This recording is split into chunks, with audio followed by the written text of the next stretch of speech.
Good morning, everybody on YouTube. This is Rick Thomas from Obsolete Video Services. This is another video I wanted to post. I just got several emails last night from the two previous posts I had from my Sony AV5000 and my cooling system.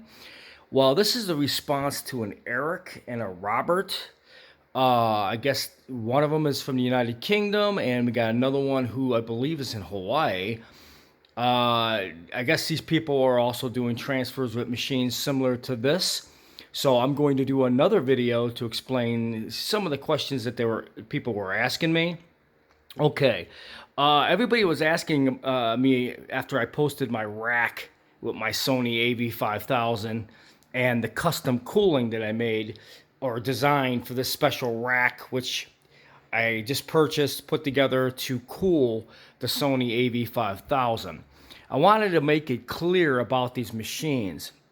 If you're working with any of the Eiajs, the Sony AV5000, Sony AV8600, 8650, 3600, 3650, the CV units, which are the skip fields like this one, 2100, 2200.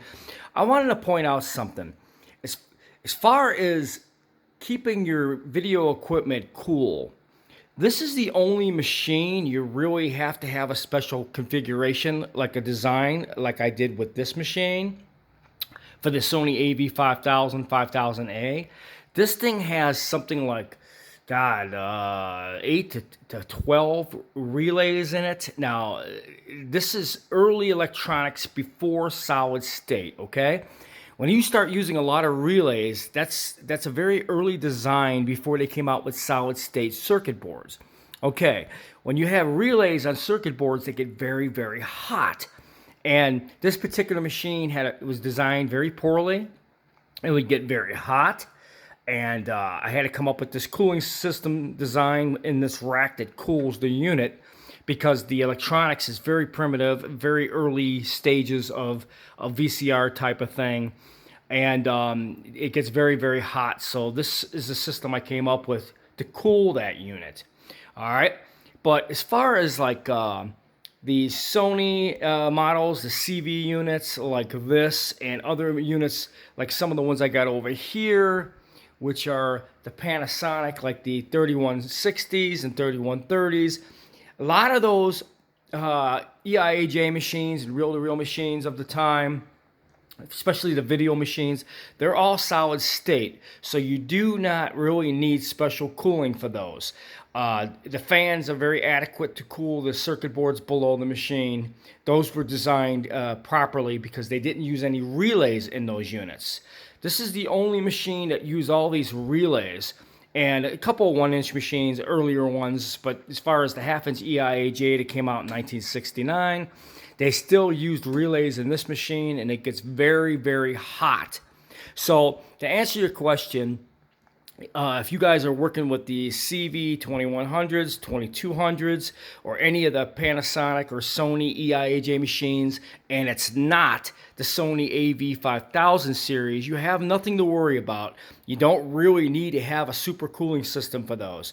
Those are solid state and they're designed with a fan below which does an adequate job for cooling those machines.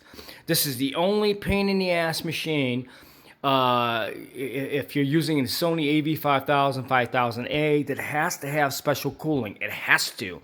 These relays get so hot that the circuit starts getting very, very funky. Playback and recording.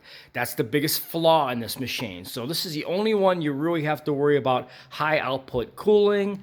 But if you have any of the CV 2100, 2200s, or any of the Panasonics, or any of the later EIAJ and CV units prior or after this particular machine, you're not going to have any issues. So hope that answered your questions out there.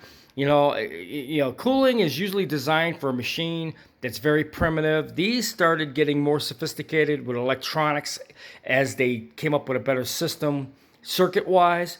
But this was their very first attempt for an EIAJ reel-to-reel video machine, and they were still using Relays from 67, 68, from some previous machines that were designed at that time. Relays were the worst because they get very, very hot and they must be cold. Hope you enjoyed this video.